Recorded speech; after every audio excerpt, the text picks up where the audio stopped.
friends, and welcome back to our homestead. Today I want to introduce you guys to a beautiful autumn berry that is growing everywhere around here.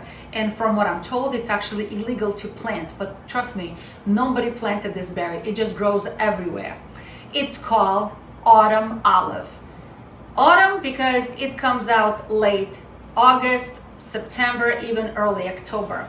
Olive, I'm not sure why it's called olive. I think maybe because the leaves resemble the olive leaf, but I'm not 100% sure. So when they are unripe, they're a little yellowish and very firm. And then as they ripen, they turn this really bright red, almost like a burgundy color. But what's really specific about autumn olive is that when you look closely at each berry, it actually has these little silver specks all over, and they shine on the sun, and they're absolutely beautiful. They are sweet but yet tart at the same time. I found out that originally it comes from somewhere in Asia, and it was brought to the United States back in the 1800s, and it really didn't become popular until it was planted in the areas where a lot of mining was going on, and the soil was very erosion of the soil. So they were trying to stop the erosion of the soil, and because it was very sandy, they planted a bunch of these bushes, trees, whatever you want to call them, because they're almost like bush, but it's really a tree. Because this tree bush is very forgiving. It will grow in many poor soils, and it can withstand heat, and it can withstand rain, cool temperatures. So what they found is that it will grow in very poor soil, and it will return a lot of nitrogen back into the soil. Unfortunately, because the birds were eating these little guys, and then what do birds do when they eat? They will poop out a little seed, and the seed will fall somewhere, and a new tree would start growing. So they started calling it invasive, and many states in the United States actually have a regulation against planting these bushes. All right, but I found them growing everywhere, and I know for a fact they were not planted. They're just there because they're there. So, and this year in particular, we are just covered. The branches are covered with these beautiful autumn olive berries. So I had the opportunity to harvest some. Can you guys see this? It's absolutely gorgeous. They are beautiful. So let me bring the camera a little closer, and I will show you what they look like and what I'm going to be doing with them. When I was harvesting them, some of them ended up with the little stems. Can you guys see that? But you know though, I'm not going to worry about them too much. So what I'm going to do with some of them I'm going to freeze. And you know my method of freezing. I like to take a cookie sheet, put a lining with some sort of either a parchment paper. This is a silicone pad for baking, and I'm just going to be putting a lot of these berries here. Okay, if I see any sticks, I'm going to try to remove as many stems as possible, and I'm going to freeze them. Why? Because I like these berries to be frozen, to be used in the winter months in smoothies, and I don't mind having seeds in them because seeds have some nutritional value. So I'm just going to make sure that there's nothing here that I don't want, and I'm going to put it in the freezer overnight. Okay, just like this. I'm going to make sure there's no big stems. All right, so I have this one bruised. I'm going to get rid of it. And then tomorrow I will, when they all frozen, like little frozen pebbles, I will go ahead and put them in a freezer Ziploc bag.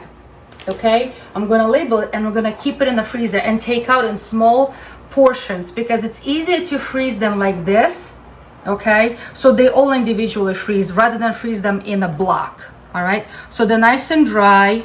All right, I try to pick them in a dry weather, and I'm going to put them in a freezer. Okay, so some of those frozen berries can go in a smoothie, or you can actually make a vitamin C type of drink.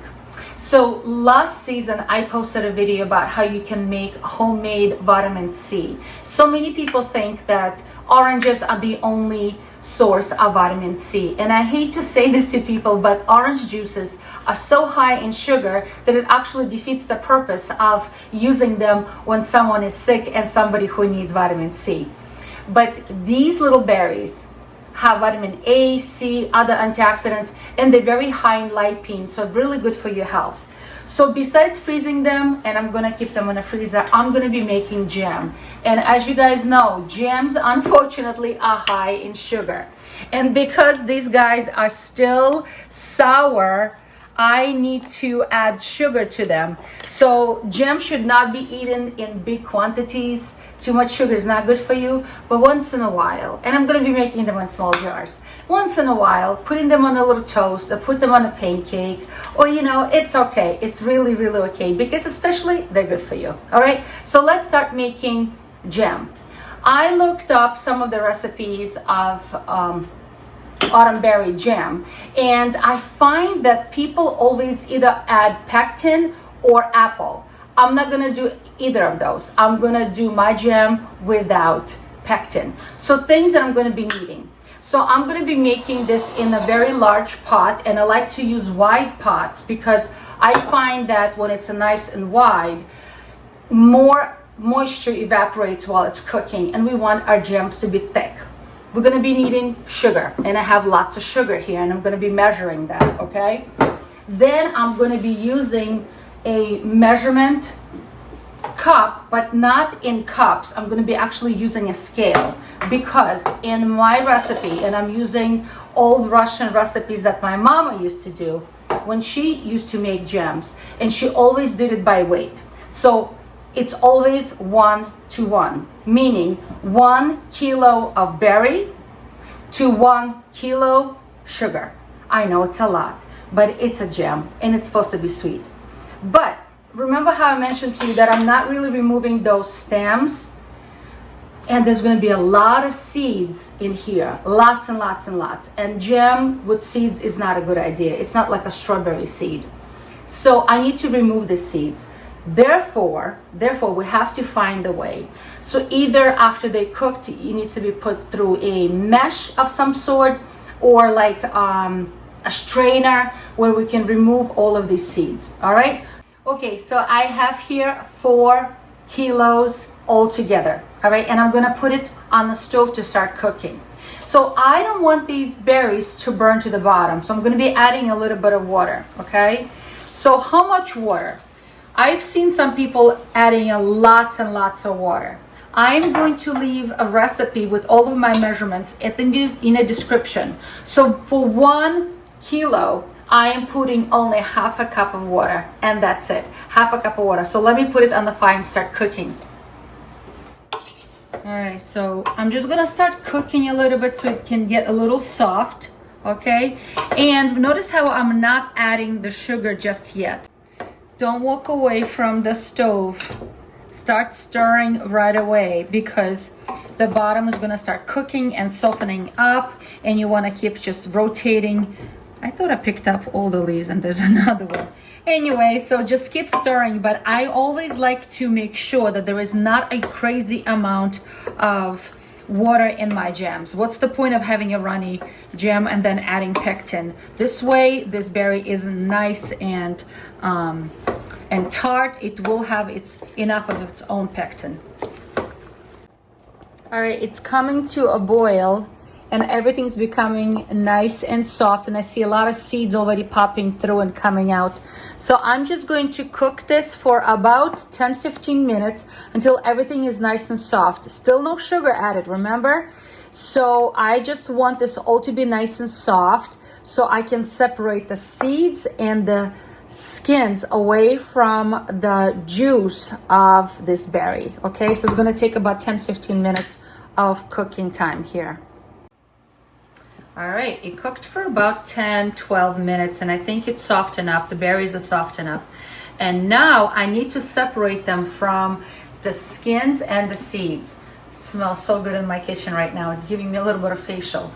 I'm going to be using this bad boy, what I use to make tomato sauce, okay? It's an attachment to KitchenAid where you put in the hot tomatoes and the seeds and the skins separate from the tomato. Well, I'm going to attempt the same thing with these berries. So it's very hot, so I need to be very careful. All right, so I'm just going to scoop some of this liquid, okay?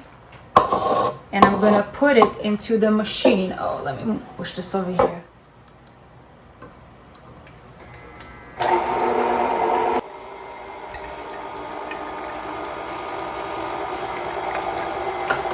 So the juice comes out there, and here we have seeds and the skins coming out. Isn't this awesome? And my hands stay clean and it's very fast. But if you don't have one of these machines, just using some sort of a way to push through a sieve or like a spaghetti kind of strainer and push all that liquid through and to keep the seeds and the skins behind. I think it's pretty amazing. Look at this, and look how fast this is turning out to be. Well, this was fast and easy. All the seeds and all the skins are in here, and it's a lot of them. It's quite heavy. And from all of my 4 kilos of little berries, that's all I have. It's right here. So after looking at this, I've decided that I need to remeasure this again. I'm still going to be using 1-to-1, but I'm not going to be using them because all of this is going to be thrown out. So the jam will be ridiculously sweet. We don't want all sugar, right? So I'm going to remeasure this again, okay? So how I'm going to remeasure this is that I'm still going to take the scale, okay? I'm going to take the scale. I'm going to zero out. It's zeroed out. And I need to, let me move this out of the way a little bit. All right. It's zeroed out, and I need to pour in here without boiling myself. All right, hold on a second. All right, here's 2 kilos. I made a mess everywhere, but it's all right, it's cleanable. All right, so I have 2 kilos in here right now. And I'm going to keep measuring, and I'm going to be putting and cooking everything in a large pot. So 2 kilos. All right. Back to 0.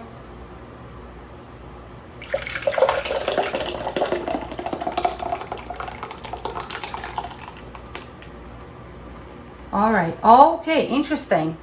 So I have 1 kilo and 800, a little bit more in here. So 1 kilo and 800 milligrams. And that's how much sugar I need. Okay, so we're back on the fire, and it's a medium high heat, and I'm gonna start adding sugar, but I'm not gonna add all of it. So how much sugar? It's still 1-to-1 in the weight of this liquid, okay? And I'm gonna stir it, make sure it's dissolved before I add a new batch.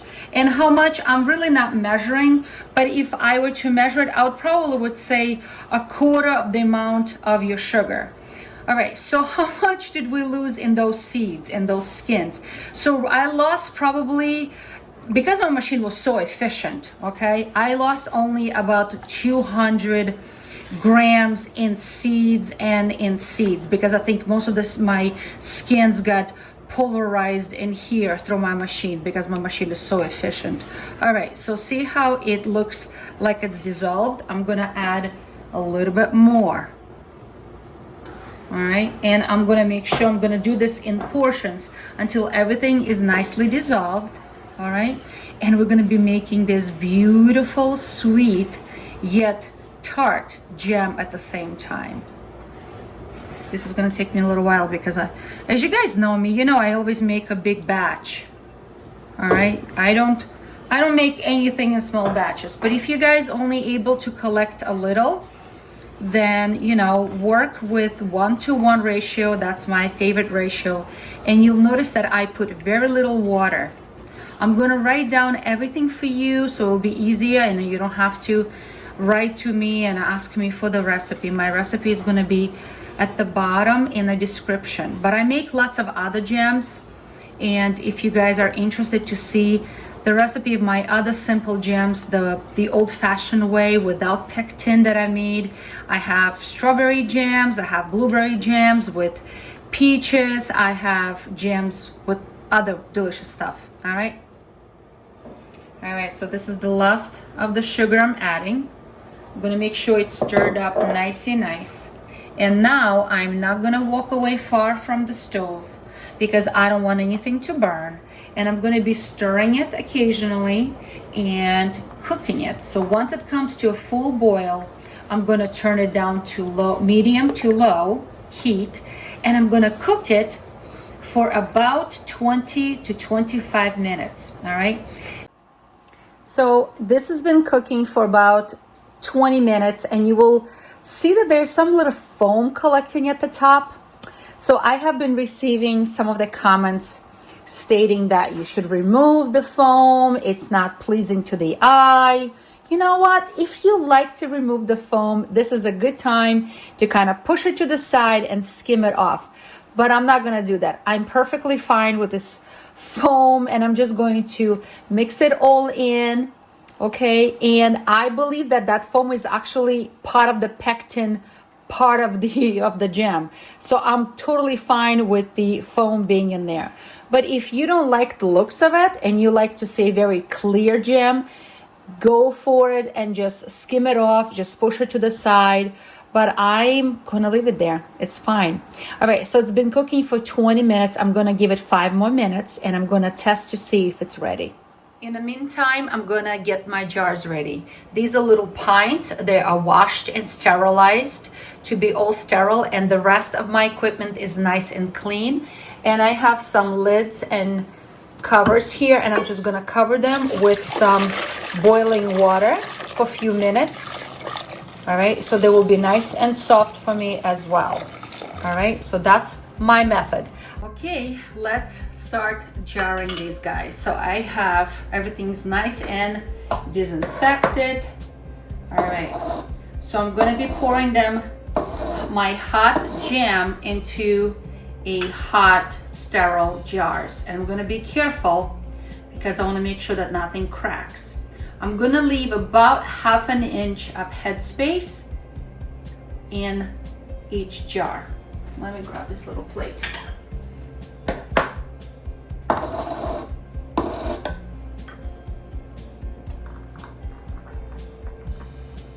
Okay, so and then all my rings and my lids are nice and hot, and they're ready.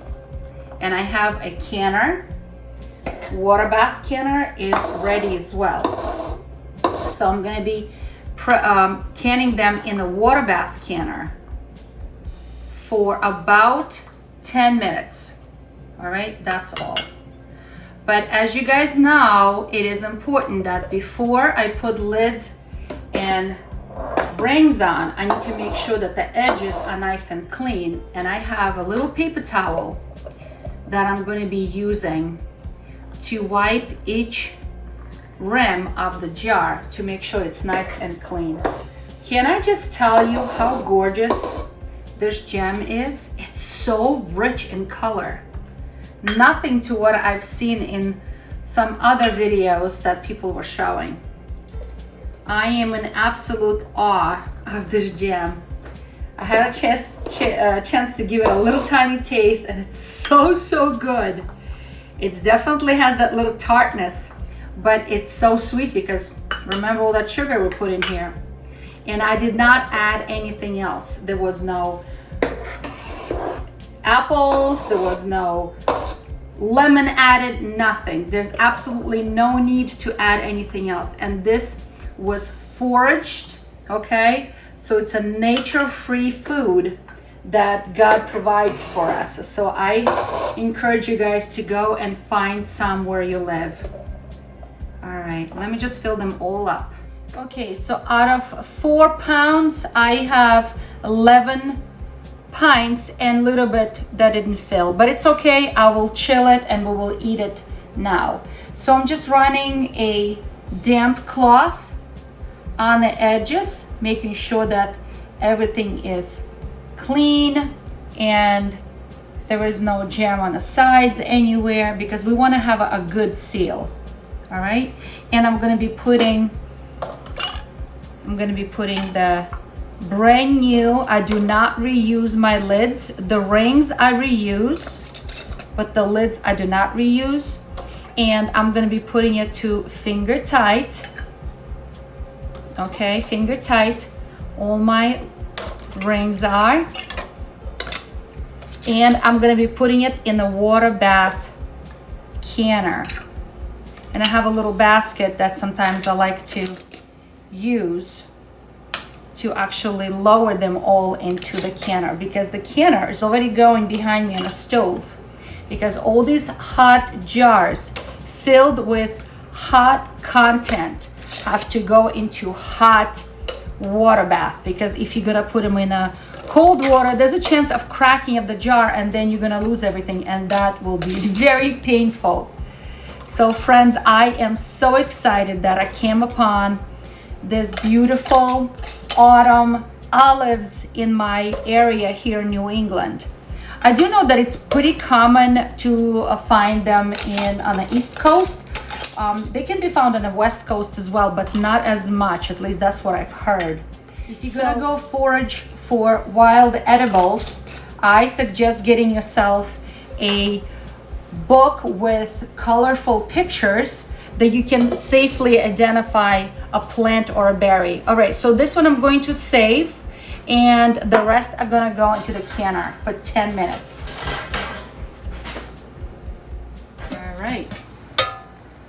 So it is important that when the jars go into the water bath canner, we're gonna do them carefully and gently, but they all have to be covered over the top with boiling water.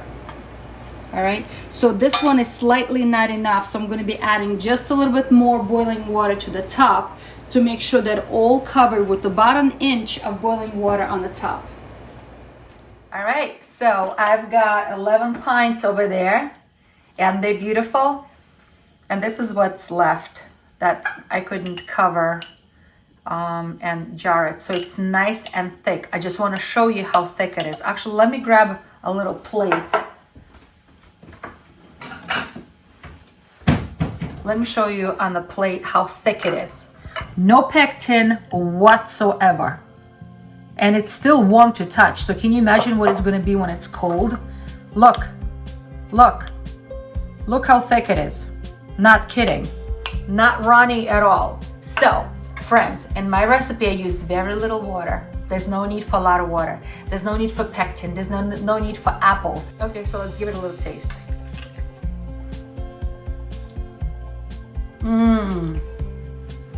Really good. It's a little tart. I feel the tartness on my tongue a little bit, on the roof of my mouth. Definitely sweet. I mean, all that sugar we put in, right? It resembles a little bit something like maybe a cranberry or red currant berry, something like that, but it's definitely different. Delicious. I encourage you guys to go and forage for some wild edible berries. In our case, it's autumn olive. So be encouraged and try something new.